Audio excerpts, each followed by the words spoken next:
So, welcome back to another Random Hobby channel. And this time, may package tayo galing kay Ninong Amazon. Ito yung open ear headset or something by Soundcore. Yep.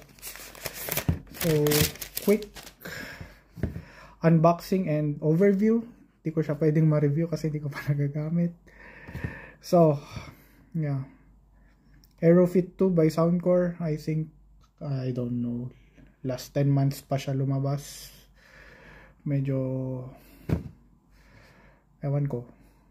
Nagtitingin kasi ako ng tech na pwedeng gamitin sa mga biyahe. For example, biyahe natin sa Berlin and Spain. And sabi dito, yeah, open ear comfort para may situational awareness tayo kapag bumabiyahe, pag may announcement, kung delay yung tren or yung or yung flight, at least makikita natin. And sabi dito sa mga ibang reviews, meron siyang translator or was, so I think that's good. I'm not a plastic. Hey!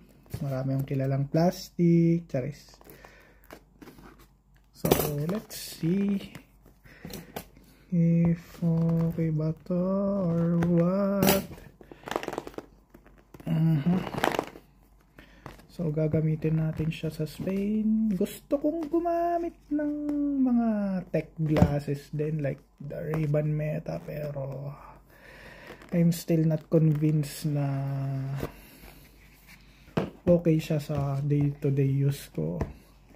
Medyo kwan din kasi sila dito, stricto